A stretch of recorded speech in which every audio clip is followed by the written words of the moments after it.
ఓం శ్రీ గురుభ్యో నమః. శుక్ర గురువుల యొక్క కలయిక జూలై 26వ తారీఖు నుంచి ఆగస్టు 21వ తారీఖు వరకు కూడా శుక్ర గురువుల యొక్క కలయిక ఏ విధంగా ఉందో ఒకసారి తెలుసుకుందాం. శుక్రుడు సుఖాన్ని, భోగాన్ని, సౌఖ్యాన్ని, ధనాన్ని ఇచ్చేవాడు శుక్రుడు. గురువు సంతానాన్ని, విద్యను, ధనాన్ని, అలానే యశస్సుని ఇచ్చేవాడు, తేజస్సుని ఇచ్చేవాడు. అలానే కొన్ని విషయాల్లో ప్రత్యేకంగా గురువు యొక్క ప్రత్యేకతలు కూడా చాలా బాగా చెప్పబడింది. అయితే గురువు ధనాన్ని, సంతానాన్ని, సౌఖ్యాన్ని, సుఖాన్ని ఇచ్చేవాడు కూడా గురువు. విద్యాకారకుడు కూడా గురువే. అలాగా శుక్ర గురువుల యొక్క కలయిక ఏ విధంగా ఉండబోతుంది? దాదాపుగా 26 రోజుల పాటు శుక్రుడు యొక్క గురువు యొక్క కంజంక్షన్ కావటం, మిథున రాశిలో కలయిక వల్ల మనకి ఎలాంటి ఫలితాలు ఉంటాయో తెలుసుకుందాం. ముందుగా ముఖ్యంగా శుక్రగ్రహము మృగశిర నక్షత్రం 3వ పాదంలో ప్రవేశంతో మిథున రాశిలో ప్రవేశం జరుగుతుంటుంది. అలానే జూలై 26వ తారీఖున ఉదయం 8:57 శుక్రగ్రహము మిథున రాశిలో సంచారం చేయటం, ఆల్రెడీ ఉన్న గురువు మిథున రాశిలో ఉండటం వల్ల శుక్ర గురువుల యొక్క సంచారం జరుగుతుంది. అది ఎన్ని రోజుల వరకు ఉంటుంది అంటే 26 రోజుల పాటు ఉంటుంది. మరి ఆగస్టు 21వ తారీఖు రాత్రి 1:03 వరకు కూడా శుక్ర గురువుల యొక్క కలయిక ఉంటుంది. ఈ శుక్రగ్రహం కూడా కళత్రకారకుడు వాస్తవంగా అయితే. అంటే వివాహాన్ని చేసేవాడు ఎవరు అంటే శుక్రగ్రహమే. కాబట్టి ఈ గ్రహాల యొక్క అనుకూలత అనేది మనం చూసుకోవాలి. ఎలా ఉంటుంది అంటే ఇవన్నీ కూడా గోచారరీత్యా చెప్పబడే ఫలితాలు అంటారు. This is the transit system అంటారు. అయితే ఈ ట్రాన్సిట్ సిస్టంలో మరి 26 రోజుల పాటు ఏ విధంగా ఉందో మనం తెలుసుకుందాం. శుక్రుడు గోచారరీత్యా 1, 2, 4, 5, 8, 9, 11 స్థానాల్లో సుఫలితాన్ని ఇస్తాడు. అలానే గురువు 2, 5, 7, 9, 11 స్థానాల్లో సుఫలితాన్ని ఇస్తాడు గోచారరీత్యా కూడా. అలానే ఇక్కడ ఏదైనా సరే గ్రహం మిత్రగ్రహాలు, అలానే శత్రుగ్రహాలు అనేవి ఉంటాయి. ఆ గ్రహాలు ఏ విధంగా ఉంటాయో తెలుసుకోవాలి. శుక్రగురువుల యొక్క కంజంక్షన్ వల్ల ఏ విధమైన ఫలితాలు జరుగుతాయో చూసుకోవాలి. ముఖ్యంగా ఇక్కడ శుక్రుడు గురువుకి సముడవుతాడు, గురువు శుక్రుడికి శత్రుత్వం అవుతాడు. అక్కడ ఈ 2 గ్రహాల యొక్క కలయిక ఏ విధంగా ఉంటుంది అంటే ఏ విధమైన ఫలితాలను అనుభవిస్తుంటారనేది మనం తప్పకుండా చూసుకుందాం. ఎలాంటి ఫలితాలు ఉంటాయో, ద్వాదశ రాశుల యొక్క ఫలితాలు ఏ విధంగా ఉన్నాయో ఒకసారి మనం తెలుసుకుందాం. శుక్రగురువుల యొక్క కలయిక వృశ్చిక రాశి వాళ్ళకి శుక్రుడు గురువు యొక్క కలయిక మిథున రాశిలో 8వ స్థానంలో ఏర్పడటం వల్ల ఏ విధంగా ఉండబోతుంది? వృశ్చిక రాశి వాళ్ళకి వ్యయాధిపతి అయిన శుక్రుడు, సప్తమాధిపతి అయిన శుక్రుడు 8వ స్థానంలో ఉండటం, ఈ రాశి వాళ్ళకి ముఖ్యంగా ద్వితీయాధిపతి, పంచమాధిపతి గురువు 8వ స్థానంలో ఉండటం వల్ల ఏ విధంగా ఫలితాలు ఉంటాయి? 8వ స్థానంలో శుక్రుడు యొక్క సంచారం ముందుగా చూసుకునేటట్లయితే 8వ స్థానంలో శుక్రుడు యొక్క సంచారం వల్ల అనుకూలంగా ఉంటుంది. అంటే వృత్తి, ఉద్యోగ, వ్యాపార రంగాల్లో ధనలాభము, సుఖ సౌఖ్యాలు బాగా కలగటం, బంధుమిత్రులతోటి, ఆప్తులతోటి కలయిక, స్నేహపూర్వకమైన వాతావరణం, సుఖ సంతోషాలు. అలానే ప్రభుత్వ రీత్యా కూడా కొంత అనుకూలంగా ఉంటుంది గవర్నమెంట్ ఉద్యోగస్తులకి. అలానే గవర్నమెంట్ ఉద్యోగస్తులకి ఏదైతే ప్రమోషన్లు రావటం, జాబ్స్లో ప్రమోషన్లు రాని వ్యక్తులకి కొంత ఇంప్రూవ్మెంట్ జరిగే అవకాశాలు ఉండటం, అలానే నూతన వస్తు, భూ, ధన లాభాలు కలగటం, పాత బాకీలు కూడా వసూలయ్యే అవకాశాలు. ఏ కార్యక్రమాన్ని ప్రారంభం చేసినా ప్రారంభంలో కొన్ని చికాకులు ఉన్నా కూడా తర్వాత పూర్తి అయ్యే అవకాశాలు ఎక్కువగా ఉంటాయి. కాబట్టి ఖచ్చితంగా వీళ్ళకి వృత్తి, ఉద్యోగ రంగాల్లో విశేషంగా ఉంటుంది. అలానే ప్రైవేటు సెక్టార్లో చేస్తున్న వ్యక్తులకు కూడా అనుకూలంగా ఉంటుంది. అంటే ఎలాంటి ఆటంకం లేకుండా కొన్ని చిన్న వాటిల్లో కొద్దిగా స్లోగా ఉన్నా చివరి దశలో మటుకు వాళ్ళకి కంప్లీట్ అయ్యే అవకాశాలు ఖచ్చితంగా ఉంటాయి.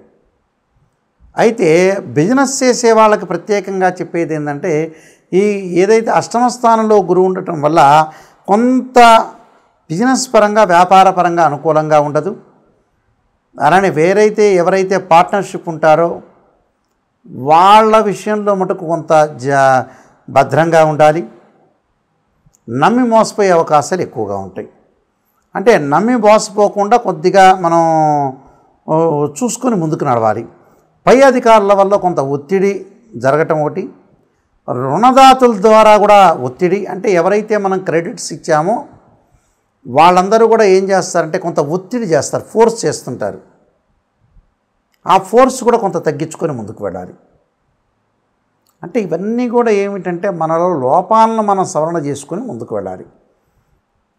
స్త్రీయ లోపం మెరుగుట పెద్ద విద్య, లోపం మెరిగిన వాడే పూర్ణుడవుతాడట. మనం ఏదైతే లోపాలు ఉంటాయో ఆ లోపాలను మనం సవరణ చేసుకొని ముందుకు వెళ్ళాలి. ఇలా నాయకంటి గారు గురువు గారు చెప్పారు ఏమిటి అని అంటే, నిజంగా ఒక జ్యోతిష్యుడు చెప్పాల్సిన మాటలు ఏమిటి అంటే నిజాన్ని చెప్పాలి, నిజాన్ని చెప్పాలి. దానికి ఒక రెమెడీ అనేది కూడా ఉంటుంది. ప్రపంచంలో ఆరోగ్యపరంగా కొన్ని ఇబ్బందులు వస్తూ ఉంటాయి వీళ్ళకి. ఆరోగ్యపరంగా కూడా కొంత డైట్ కంట్రోల్ చేసుకోవటం, వీళ్ళు ఆరోగ్యపరంగా ఇబ్బందులకు పడి వైద్య చికిత్సలకు వెళ్ళటం, హాస్పిటల్కి వెళ్ళటం వల్ల కూడా డబ్బులు ఖర్చు అయ్యే అవకాశాలు వీళ్ళకు ఉంటాయి. అంత దూరం రాకూడదు. ఏదైతే నెగిటివ్ ఉంటుందో దాన్ని మనం పాజిటివ్ చేసుకొని ముందుకెళ్తే జీవితం అనేది ధన్యం అయిపోతుంది. ఎంతకీ చాలామంది కూడా చేస్తుంటారు, రాశి ఫలాల్లో నాకు ఎంత పాజిటివ్ చెబుతున్నారని ఆలోచన చేస్తున్నారు. చాలా రాంగ్ మిస్టేక్ అది.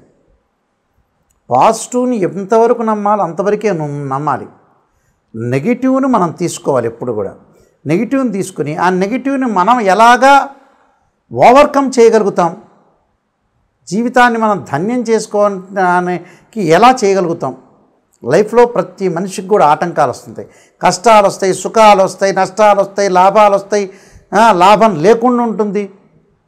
మనిషి పుట్టినప్పటి నుంచి చనిపోయే వరకు కూడా ఏదో రకమైన ప్రాబ్లమ్స్తో ప్రతి మనిషి ఉంటాడు. అది 100 కోట్లున్న వ్యక్తి అయినా, 500 కోట్లు ఉన్న పేదవాడైనా, కార్మికుడైనా, కర్షకుడైనా, శ్రామికుడైనా ఎవరికైనా కూడా కష్టాలు వస్తుంటాయి. మనిషి పుట్టడం ఖాయము, చనిపోవటం ఖాయం. మధ్యలో జరిగేవన్నీ కూడా అబద్ధాలని చెప్పచ్చు. మధ్యలో ఏం జరుగుతుందో తెలియదు, డ్రామా పాత్ర. కానీ ఆ డ్రామాని మనం పండించాలిగా, ఆ పాత్రను పోషించాలి. పిల్లలు ఉంటారు, వాళ్ళకి సంస్కారం నేర్పించాలిగా, వాళ్ళకు కొంత ధనాన్ని ఇవ్వాలిగా, యోగ్యంగా తయారు చేయాలిగా, సమాజంలో మంచి వ్యక్తులుగా తయారు చేయాలంటే ఏమిటి, పేరెంట్స్గా తల్లిదండ్రులు బాగుండాలి. అందువల్ల ఇవన్నీ ఆ నెగిటివ్ని మనం తీసుకొని పాజిటివ్ చేస్తే మనకు గుడ్ రిజల్ట్స్ వస్తాయి. విద్యార్థులు కూడా మేధాశక్తి తగ్గి వేరే వాటి మీద యావిగేషన్స్ రాకుండా విద్యార్థులు కొంత కాన్సన్ట్రేషన్ చేసి ముందుకు వెళ్తే మీకు మంచి ఫలితాలు జరుగుతాయి. నేను చెప్పిన రెమెడీస్ తప్పకుండా పాటించండి, మంచి సుఫలితాలు జరిగే అవకాశం ఖచ్చితంగా ఉంటుంది. శుక్ర గురువుల యొక్క కలయిక వల్ల కొన్ని మంచి చెడు యొక్క ఫలితాలు అనేవి బాగా ఎక్కువగా ఉంటాయి. శుభ అశుభ మిశ్రమాలు అనేవి ఉంటాయి. కాబట్టి మనం ఎలాంటి ప్రత్యేకంగా రెమెడీస్ చేసుకోవాలి అంటే, జీవితాన్ని సాఫల్యం చేసుకోవాలంటే ప్రతి వాళ్ళకు కూడా నెగిటివ్ పాజిటివ్ రెండుగా ఉంటాయి. అంటే ప్రతి వాళ్ళు కూడా మనం పాజిటివ్ ఆలోచన చేయకూడదు, నెగిటివ్ని కూడా ఆలోచన చేయాలి. నెగిటివ్ అంటే ఏమిటి అంటే, స్త్రీయ లోపం పెరుగుట పెద్ద విద్య, లోపం మెరిగిన వాడే పూర్ణుడవుతాడట. మన లోపాలని మనం ఖచ్చితంగా మనం సవరణ చేసుకొని ముందుకు వెళ్తే ఖచ్చితంగా వాళ్ళు బాగుపడినట్టే. అది 100% నేను చెప్తున్నాను. ఎందుకంటే ఎక్కడైతే మన లోపం ఉంటుంది, ఉదాహరణకు ఓ రోడ్డు మీద వెళ్తున్నాం, ఆ రోడ్డు మీద వెళ్ళేటువంటి ముళ్ళు ఉంటాయి. ఆ ముళ్ళని అక్కడ ఆ రోడ్డు మీద వెళ్ళొద్దు అని ఎవరన్నా చెప్తే ఆ రోడ్డు వైపు కాకుండా వేరే రోడ్డు వైపు మనం వెళ్ళామనుకోండి, వేరే రోడ్ మ్యాప్లో మనం వెళ్తే అప్పుడు మన జీవితం లైఫ్ అనేది మనం లీడ్ చేసిన వాళ్ళం అవుతాం. తప్పకుండా ఇక్కడ ఏదైతే మన లైఫ్లో ఎప్పుడైతే మనం చేయాల్సిన విషయాలు ఉంటాయో, ఎక్కడైతే నెగిటివ్ అనేది ఒకటి ఉంటుందో, మైనస్ అనేది ఉంటుందో, ఆ మైనస్ను మనం సవరణ చేసుకొని ముందుకెళ్తే జీవితం అనేది మనకి సాఫల్యత అనేది చేకూరే అవకాశం ఖచ్చితంగా ఉంటుంది. కాబట్టి ఈ శుక్ర గురువులోకి నిజంగా ఏం చేయాలి అంటే, ఎలాంటి ఖచ్చితమైన రెమెడీస్ చేయాలి, ఎలాంటి ఖచ్చితమైన రెమెడీస్ చేస్తే బాగుంటుందనే విషయాన్ని మనం ఆలోచన చేస్తే, ఉద్యోగపరంగా ఇబ్బందులు ఉన్న వాళ్ళు తప్పకుండా గురుగ్రహాన్ని ఆరాధన చేయాలి. గురువుని ఎలా ఆరాధన చేయాలి అంటే, గురువారం రోజున బృహస్పతి గ్రహానికి ప్రదక్షిణ చేసి, మనకు శివాలయ నవగ్రహాలు ఉంటాయి, ప్రదక్షిణ చేసి శనగలు దానం చేయటం చాలా మంచిది. అలానే శనగలు దానం చేయటంతో పాటు చక్కగా ఆవు నెయ్యితో దీపారాధన చేయటం ఆ గ్రహం దగ్గర, చక్కగా ఒత్తివేసి ఆవు నెయ్యితోటి దీపారాధన చేయటం వల్ల మనకి ధనము లభిస్తుంది. అలానే విద్య యందు అనుకూలంగా ఉంటుంది. ముఖ్యంగా విద్యార్థులు, ఉద్యోగస్తులు తప్పకుండా ఈ రెండు కూడా చేయాలి. దాంతోపాటు చక్కగా దీపారాధన చేసేటప్పుడు అలానే శనగలు దానం చేసేటప్పుడు కూడా దేవానాంచ ఋషీనాంచ గురుకాంచన సన్నిపం బుద్ధిమంతం త్రిలోకేశం తం నమామిం బృహస్పతిం అనే మంత్రాన్ని చదువుకుంటూ ఇవ్వండి. అలానే శుక్రగ్రహం యొక్క దోషం పోవాలంటే వివాహం కావట్లేదు, కళత్రకారకుడు వివాహకారకుడు శుక్రుడే. యాక్చువల్గా అయితే ఈ శుక్రగ్రహం వల్ల మన వివాహాలు ఆటంకాలు జరగటం, వివాహపరంగా ఇబ్బందులు జరుగుతున్న వ్యక్తులందరూ కూడా తప్పకుండా చేయాల్సింది ఏమిటి అని అంటే శుక్రగ్రహం యొక్క అనుకూలతకు మహాలక్ష్మీదేవిని ఆరాధన చేయటం, పార్వతీదేవి అమ్మవారిని ఆరాధన చేయటం శుక్రవారం రోజున. అలానే బొబ్బర్లు అంటే శుక్రుడికి ప్రీతికరమైన బొబ్బర్లు దానం చేయటం వల్ల చాలా మంచి జరుగుతుంది. మన శివాలయంలోకి వెళ్ళంగానే శుక్రగ్రహం ఉంటుంది. ఆ శుక్రగ్రహాన్ని ఆవు నెయ్యితోటి దీపారాధన చేయటం వల్ల కూడా చాలా మంచి జరిగే అవకాశం. అంటే వివాహాల ఆటంకాలు జరుగుతున్న వాళ్ళు కూడా తప్పకుండా వీళ్ళు కూడా ముఖ్యంగా అబ్బాయిలు వచ్చేటప్పటికల్లా సంబంధాలు దొరకట్లేదని చాలామంది కూడా చెబుతున్నారు. అక్కడ అబ్బాయిలు తప్పకుండా మనకు ముఖ్యంగా కన్యాపాశుపతాస్త్ర రుద్రాభిషేకం, అమ్మాయిలు వచ్చారు వరపాశుపతాస్త్ర రుద్రాభిషేకం, అఘోర గౌరీపాశుపతాస్త్ర రుద్రాభిషేకం చేయటం చాలా మంచిది. మరి ఈ శుక్రగ్రహానికి గురుగ్రహానికి అందరూ కూడా నవగ్రహాల యొక్క ప్రదర్శన చేయటం వల్ల చాలా మంచి ఫలితాలు వచ్చే అవకాశం ఉంటుంది. ప్రతి వారం కూడా మనం తిరగటం వల్ల కూడా చాలా మంచి సుఫలితాలు జరిగే అవకాశాలు ఖచ్చితంగా ఉంటాయి. ఈ నియమాలు పాటించండి, మనకి మంచి జరిగే అవకాశం ఖచ్చితంగా ఉంటుంది. అందరికి కూడా మంచి జరగాలని ఆలోచన చేస్తూ సర్వే జనా సుఖినో భవంతు.